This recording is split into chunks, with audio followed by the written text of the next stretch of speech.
Amigos e amigas, hoje vamos conversar sobre os patriarcas. Estamos nos referindo a Gênesis capítulo 12 até 50.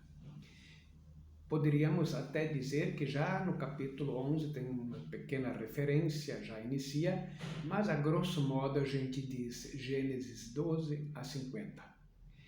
Para o leitor desavisado, quando lê a história dos patriarcas Abraão, Isaac, Jacó e José, poderia pensar que nós estamos iniciando a história de Israel. Mas queremos dizer que isto não corresponde. A história dos patriarcas originalmente não era a história de Israel. Eram pastores seminômades que migravam atrás de pastagens com seus pequenos rebanhos, ovelhas, cabritos, e que não conheciam limites de fronteiras.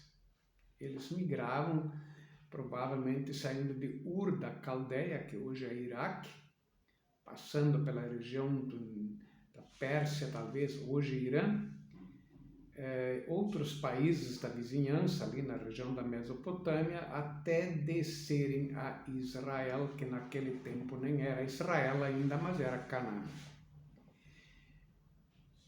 O que eu quero dizer é que naquele tempo não tinha escrita, ou quase não tinha escrita. Ninguém sabia ler, ou quase ninguém sabia ler. Mas o povo tinha uma memória, antigas tradições orais. Entre esses pastores seminômades, digo seminômades porque eles migravam de acordo com a sazonalidade das pastagens.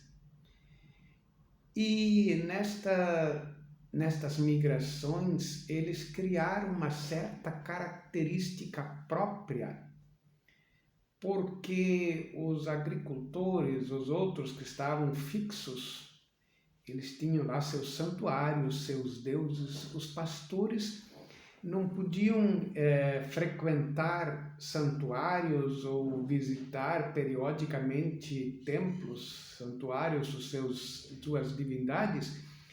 Acabaram até certo ponto sendo o germe do monoteísmo. Carregavam seus deuses juntos aonde eles iam com suas pastagens nas migrações. E aí, como foi dito, eles não tinham seus santuários, onde eles chegavam, faziam um altar e também faziam seus sacrifícios, seus ritos religiosos. Nestes pastores seminômades, talvez se tenha deixado um pouco de lado os muitos deuses que os outros povos tinham e se passou a experiência de um único Deus, porque isto era mais prático para eles carregá-los consigo. Ter muitos deuses dava trabalho. E é entre estes pastores que então se forma uma religião que diria não ainda propriamente monoteísta, mas já até certo ponto era o germe do monoteísmo. Bem mais tarde, ou quando o judaísmo, ou melhor dizendo, o Israel se forma no tempo do Êxodo, então se descobre o Deus chamado Javé. E esta experiência foi muito forte, esta tradição volta atrás e engloba ou coopta a história dos patriarcas. Agora, visto daqui para trás, parece que os patriarcas eram os antepassados do povo que formou Israel no tempo de Moisés.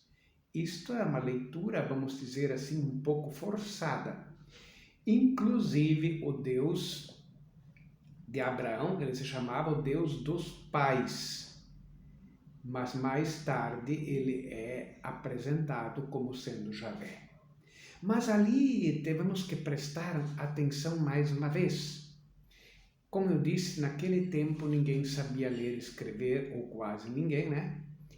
Então, estas velhas histórias eram contadas e recontadas, transmitidas de geração em geração. Somente no exílio é que estas tradições foram deixadas por escrito. Então, hoje, quando nós lemos a história de Abraão, Isaac, Jacó, José e das matriarcas, a Sara, Raquel, Lia, Rebeca e assim por diante, nós temos que pensar. O redator final, ele tinha um olho no passado, tradições orais que foram lhe contadas, e um olho no presente. Ele queria mostrar aos presentes, no tempo do exílio, que estavam muito desanimados, olha, nossos antepassados foram fiéis a Javé. Eles foram com fé, Abraão, o homem da fé, e chegaram onde chegaram. Quer dizer, nós que estamos vivendo uma situação muito grave no exílio, olhando o exemplo destes antepassados, nós também, se tivermos fé, se formos fiéis, nós também vamos vencer. Então, vamos dizer assim, a história que hoje eu leio nos patriarcas, ela tem resquícios no passado, mas ao mesmo tempo ela reflete o tempo do exílio. Então, se, como se costuma dizer, Abraão teria vivido 1800 a.C., alguns historiadores ou biblistas acham que é apenas 1400 a.C., não importa para nós, mas são, vamos dizer, 1500 anos antes de Cristo, eles só foram colocados por escrito no exílio e no pós-exílio. Vamos dizer no exílio assim, redondamente falando, 1000 anos depois dessas histórias existirem. Então, você vai encontrar nos relatos dos patriarcas repetições, e muitas. Eu diria, só para título de curiosidade, quem lê Gênesis 12, depois lê Gênesis 20, depois lê Gênesis 26, vai encontrar uma mesma história contada 3 vezes, mas com alguns aspectos diferentes.